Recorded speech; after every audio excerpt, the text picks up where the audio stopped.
ದೇವರ ಕೋಣೆಗೆ ಹೋಗಿ ಯಾಕೆ ಪೂಜೆ ಮಾಡಬೇಕು ಅನ್ನುವಂಥ ಪ್ರಶ್ನೆ ಕೂಡ ಬಂತು. ನಾನು ಕೇಳ್ತಾ ಇದ್ದೆ ಅದನ್ನೆಲ್ಲ.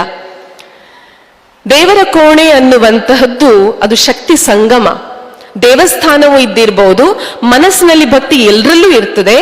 ಆದ್ರೆ ಮಕ್ಕಳೇ, ಯಾವಾಗ ನಾವು ಜೀವನದಲ್ಲಿ ಸೋತು ಹೋಗ್ತಾ ಇದ್ದೇವೆ, ಯಾವಾಗ ನಮ್ಮ ಸಮಸ್ಯೆಗಳನ್ನ ಕೇಳಲಿಕ್ಕೆ ನಮಗೆ ಯಾರೂ ಇಲ್ಲ ಅನ್ನುವಂಥ ಭಾವನೆ ಬರ್ತದಲ್ಲ, ಆಗ ಒಂದು ಕ್ಷಣ ದೇವರ ಕೋಣೆ ಹೋಗಿ ಕೂತ್ಕೊಂಡು ಅಥವಾ ಹತ್ತಿರದ ದೇವಸ್ಥಾನಕ್ಕೆ ಹೋಗಿ ಕಣ್ಮುಚ್ಚಿ ಕೂತ್ಕೊಂಡು ದೇವರ ಹತ್ರ ನೀವು ಕಾನ್ವರ್ಸೇಷನ್ ನಡೆಸಿದ್ರೆ ಆ ದೇವರು ನಿಮ್ಮ ಕಣ್ಮುಂದೆ ಪ್ರತ್ಯಕ್ಷ ಆಗದೇ ಇದ್ದಿರಬಹುದು, ಆದ್ರೆ ನಿಮ್ಮ ಮನಸ್ಸಿಗೊಂದು ಸಮಾಧಾನ ಸಿಗ್ತದೆ.